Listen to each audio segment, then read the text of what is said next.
Welcome to Lecture 9 of Electrical Engineering 525. We're going to start this lecture with a problem from Chapter 4. This will be our final problem from that chapter, in which we were studying line sources. And then we'll move on into Chapter 6, where we will actually look at wire antennas. So let's begin with this final problem from Chapter 5. The problem is 5.4-2. And let me read the problem to you first. It says, an array of wires is composed of wires each parallel to the y-axis with their centers on the z-axis. Okay, so again, these wires are actually parallel to the y-axis, but their centers are on the z-axis at various locations. And it says that the wires are spaced a quarter wavelength apart. Now, before I go any further, let me go ahead and give you a warning that the third problem on the test for this lecture is going to be similar to this, but in that third problem, the wires will not be equally spaced like this. So again, in this case, the wires are equally spaced a quarter wavelength apart, but in the problem that you'll have for problem 3 on this test, they won't be equally spaced. But the ideas will be the same as the ideas presented here. So pay careful attention, and I think that you'll have no problem with problem 3. Okay, so now returning to the statement of the problem, it says the first wave is located at, the first wire. The first wire is located at the coordinate origin, the next at z equals lambda over 4, and so on. Now what they mean by and so on, just to make sure you know, is the next one would be at 2 lambda over 4, the next one would be at 3 lambda over 4, and then at 4 lambda over 4, 5 lambda over 4, and so on, because again, they are equally spaced. Now it says that a wave is traveling in the z direction over the wires, and this wave induces currents in the wires. Okay? And now we're told that in part A, and by the way, let me interrupt again. Now, not only is problem 3 on the test going to be similar to this problem, but problem 1 will be very similar to it.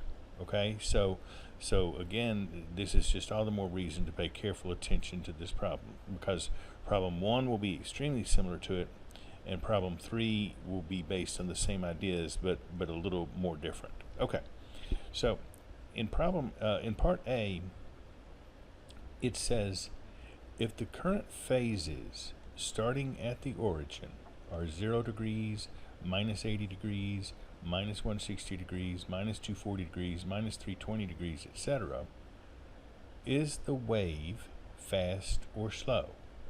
Now they're talking about the wave that is inducing these currents on the wires. Is it a fast wave or a slow wave? Now, I want to point out a couple of things that will help you to understand this problem, and also problems 1 and 3 on your test. Notice that the phase difference between any two consecutive wires is 80 degrees. In other words, this is the first wire at the origin, z equals 0, and then at z equals lambda over 4, the phase is minus 80 degrees. At z equals 2 lambda over 4 is minus 160 degrees. At 3 lambda over 4 is minus 240 degrees. So because of the fact that these wires are equally spaced in the z direction, the phase difference between the currents induced in them is equal. I'm talking about the phase difference between any two consecutive wires is going to be the same. And again, the reason for that is that all of these wires are equally spaced. Let me, just to make absolutely sure, let me draw a little picture here to make sure this is clear for you. So we have here is the z-axis, and here's the y-axis, and so here are our wires,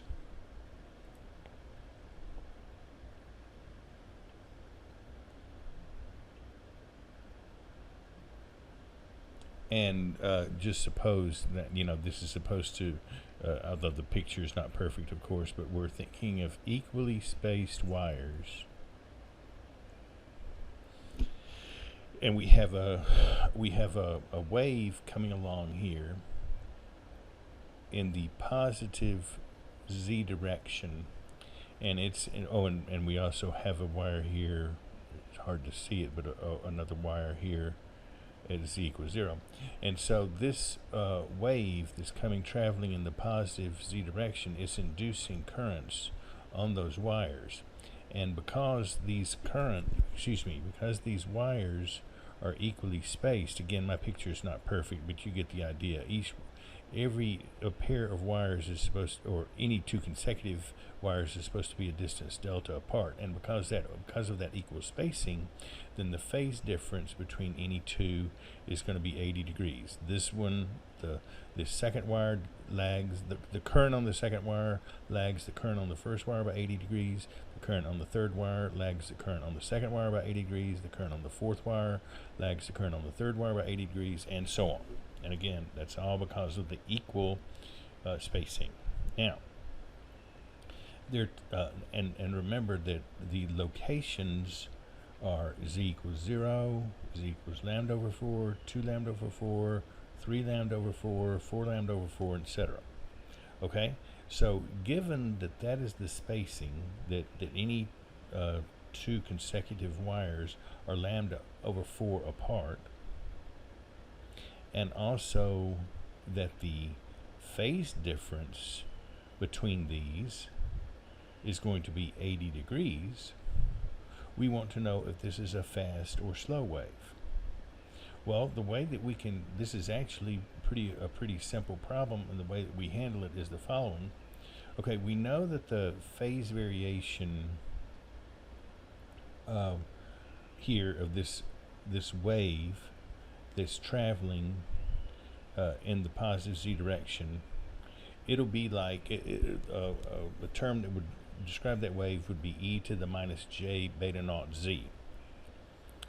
And so if we look between any two wires, then the amount of phase change should be beta naught times delta z, or in this case just delta.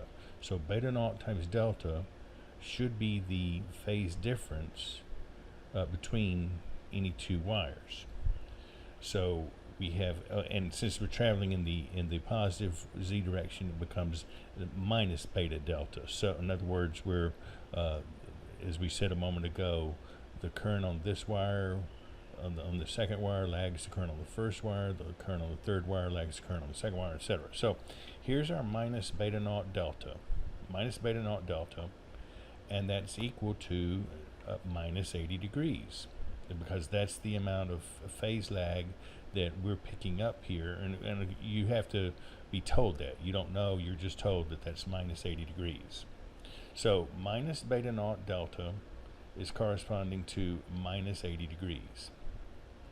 And so we're going to convert that 80 degrees on the right hand side to radians by multiplying by pi radians over 180 degrees. And so when we do that, we can multiply both sides of this equation by a plus sign, multiply both sides by 4 over lambda, and we get beta naught is equal to 4 over lambda times, and if you do this calculation of 80 times pi divided by 180, you get 0.44 repeating times pi. That's the 0.44 repeating is 80 divided by 180.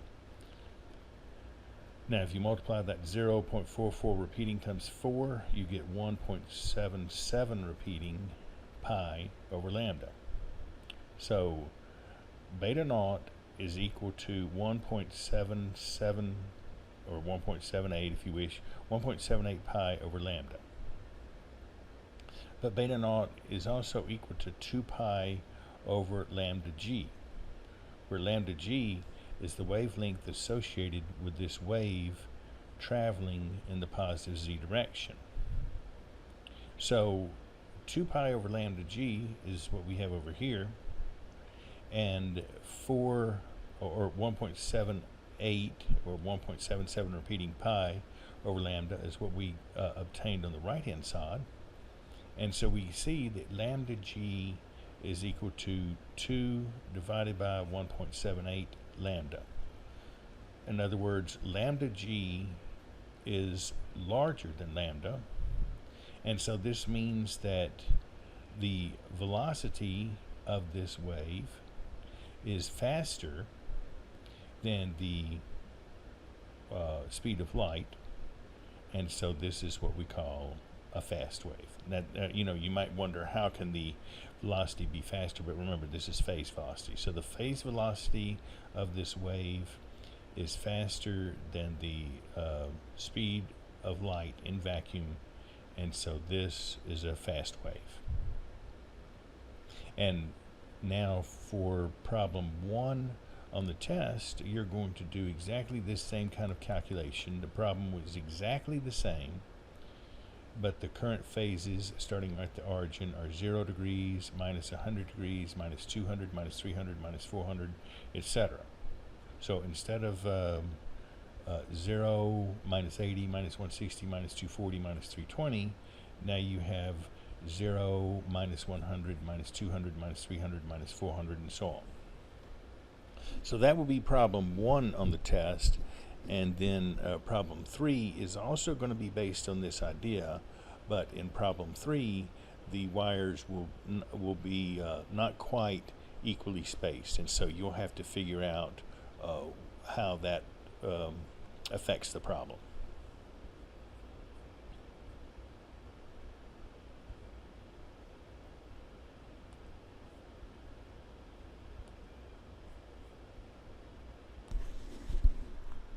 So, and by the way, one last comment.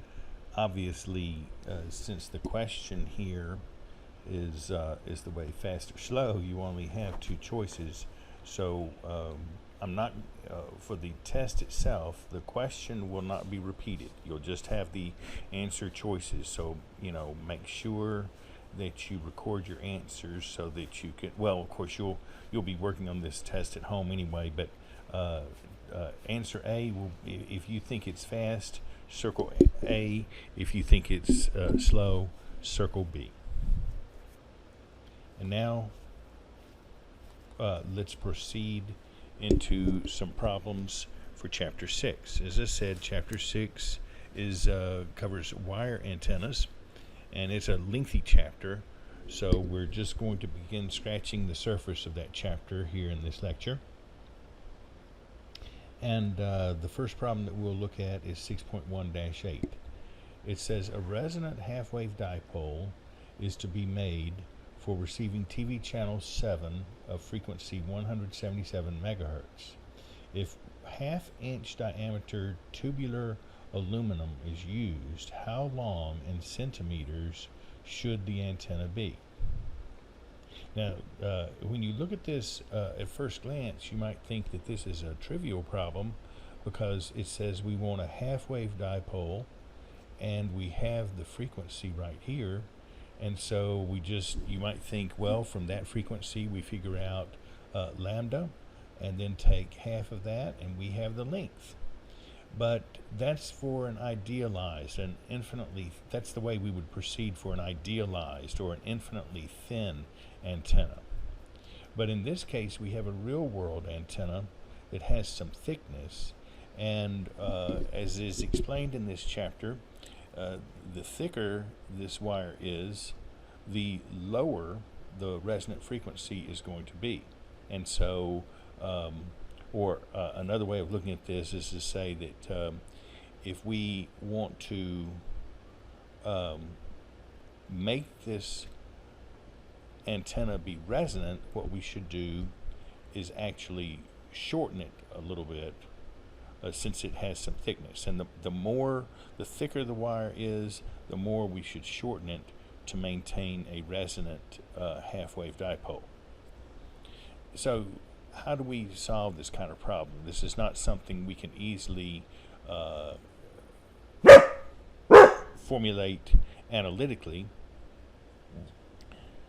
but the way we do it is by looking at tables of values that somebody has calculated numerically. And the table in the particular table we want here is table 6-2. And before I go any further, I'll go ahead and make it clear that, of course, if you have a problem like this on either the midterm test or the final exam, table 6-2 would be provided. So we want to use table 6-2, but if you look at that table, you'll see that you can't use it at all unless you have the quantity L over 2A calculated, where A is the radius of the wire and L is the length. So now L is lambda over 2. We know that because this is going to be a half-wave dipole, so L is equal to lambda over 2. And we know lambda is C over F divided by 2, and C is 3 times 10 to the 8th meters per second. F is 177 megahertz. And so when we do this calculation, L is 0.847 meters. Now,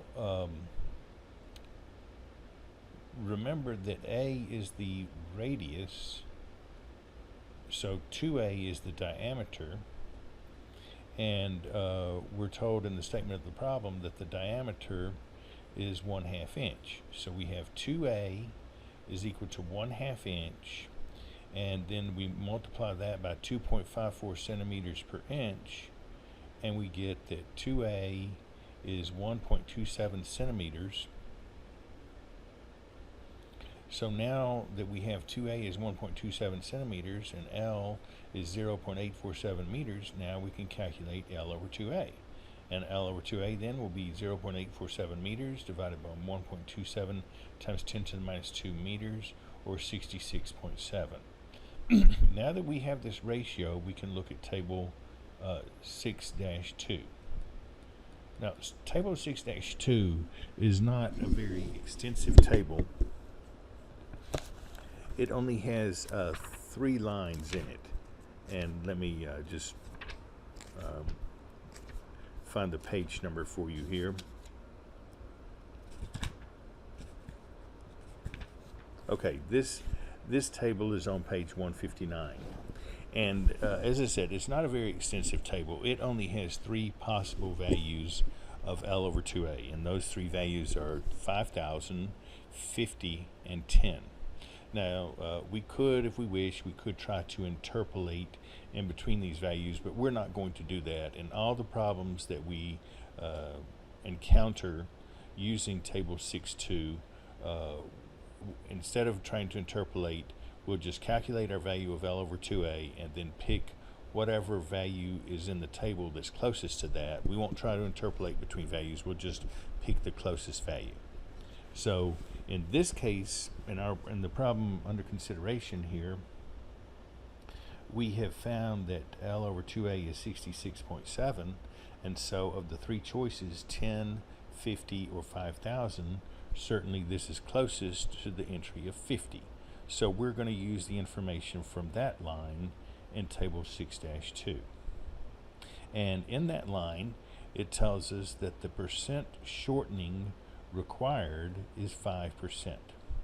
So in other words, instead of using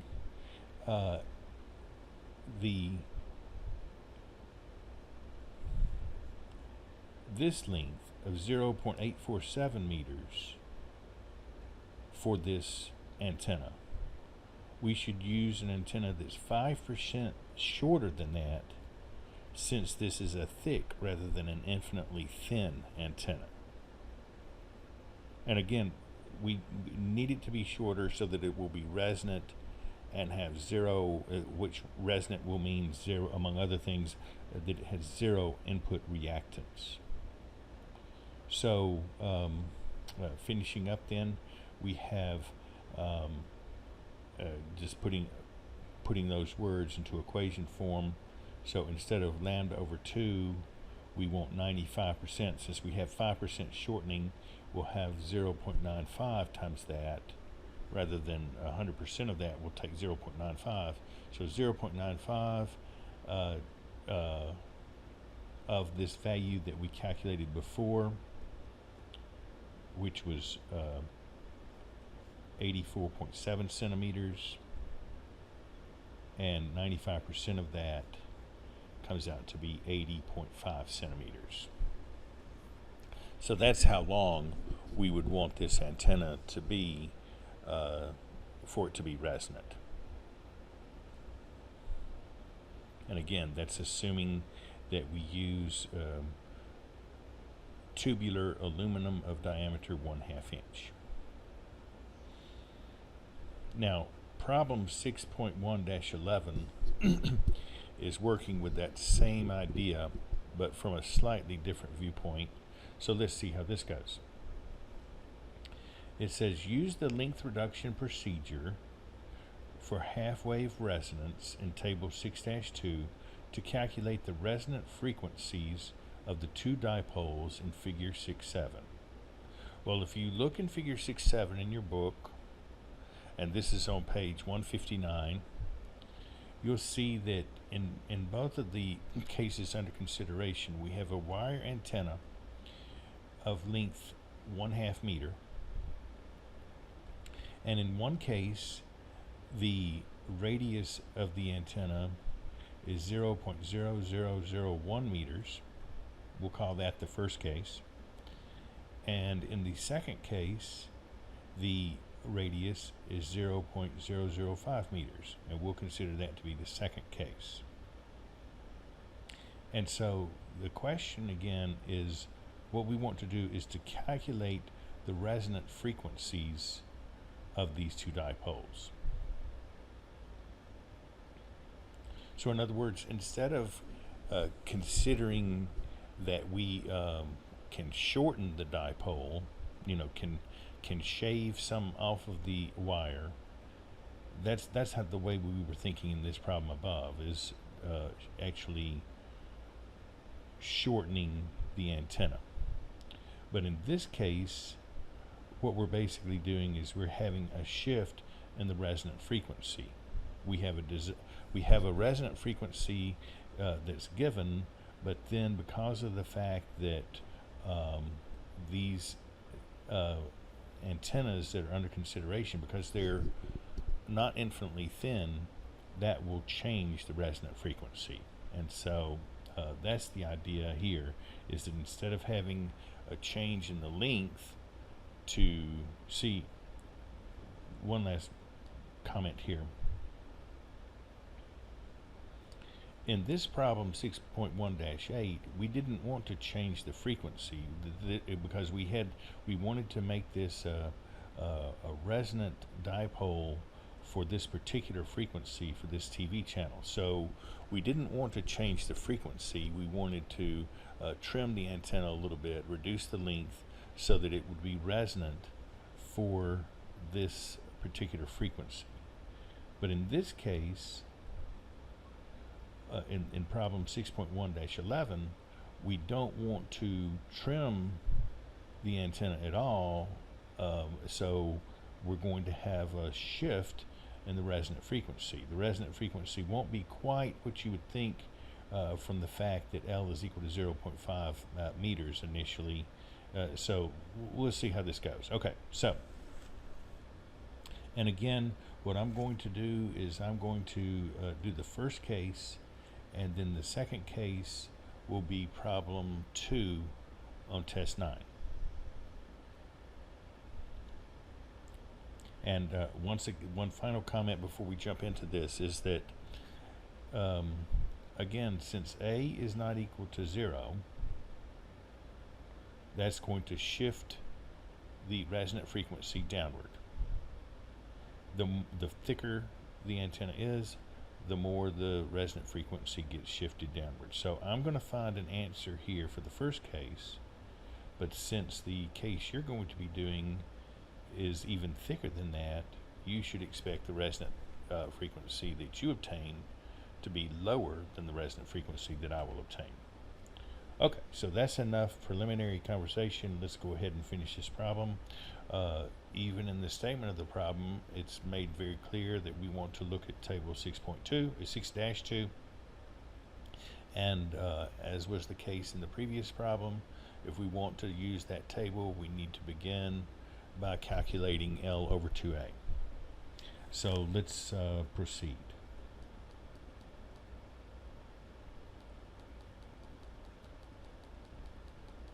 Now we're given L is 0.5 meters. And in the case that we're looking at, okay, this is incorrect here. Let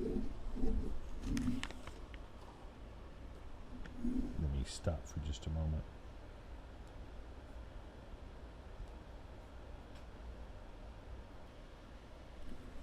Okay, so we're looking at this first case where A is 0.0001 meters.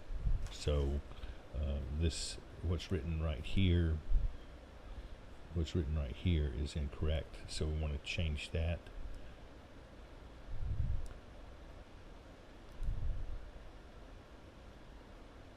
Okay, now. So L over 2A is 0.5 meters divided by 2 times 0.0001 meters. And if you do that calculation, it's 2,500. Now, once again, as I mentioned before, the only three entries, the only three values for L over 2A that are in table 6-2 are 10, 50, and 5,000. So 2,500 actually, I guess to be technically right, it's closer to 50 than to 5,000. But, well, let's use the value of 5,000. Now, I'll go ahead and tell you, you're not going to have to worry about that when you do this second case, because when you use this value, you'll get, you're going to get 50 on the nose, and so you'll be in good shape. You'll know exactly which line to use in the table. But see, in this case, 2,500 is it's just about midway between 5,000 and 50. And so let's just go ahead and use the data for 5,000. And then you'll have a slightly different calculation when you have 50. Okay. So the entry in the table, so maybe I should not say that it's the closest. So I'll just say the entry in the table that we will use, because again,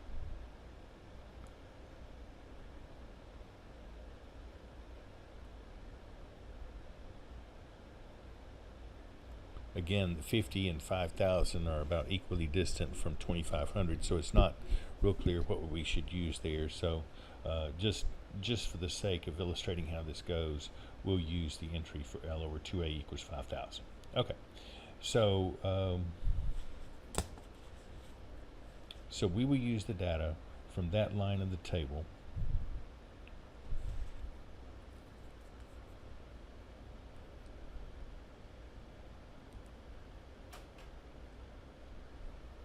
Okay, in that line we see that the resonant length is 0.49 lambda. So what that means is that we want this L that we have, even though we want, notice again, even though we want half wave resonance here, we want the length that we have, instead of wanting it to be 0.5 lambda, which is what you would think of for half wave resonance, instead of wanting that to be 0.5 lambda, we want to adjust the frequency so that that length is 0.49 lambda. And again, that information is in the table. So we set this L equal to 0.49 lambda. 1/2 of a meter is equal to 0.49 lambda, which means that, see, this has the effect of making lambda a little bit longer. Because if 0.5 meters were exactly 1/2 lambda, then obviously lambda would be 1 meter, and your frequency would be 300 megahertz. But since we want L, the 0.5 meters, to be 0.49 lambda, then that means lambda is 1.02 meters. And this increase in the wavelength will have the effect of decreasing the frequency. And we see that right here. F is equal to C over lambda, so that's 3 times 10 to the 8th meters per second divided by 1.02 meters, or 2.94 times 10 to the 8th seconds to the minus 1. Of course, seconds to minus 1 is hertz, so 2.94 times 10 to the 8th hertz, or 294 megahertz. So instead of 300 megahertz, our resonant frequency is 294 megahertz.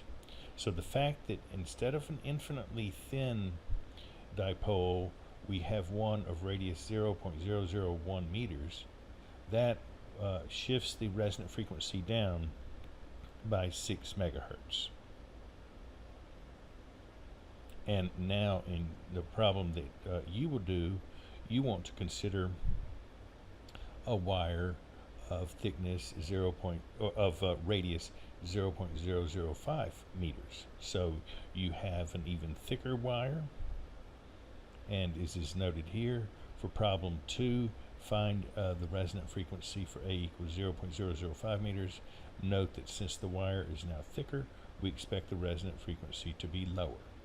And so your choices, again, I'm not going to restate the problem for problem 2 on the test. I'll just give you the choices, A, B, C, or D, and so you will need to circle one of those.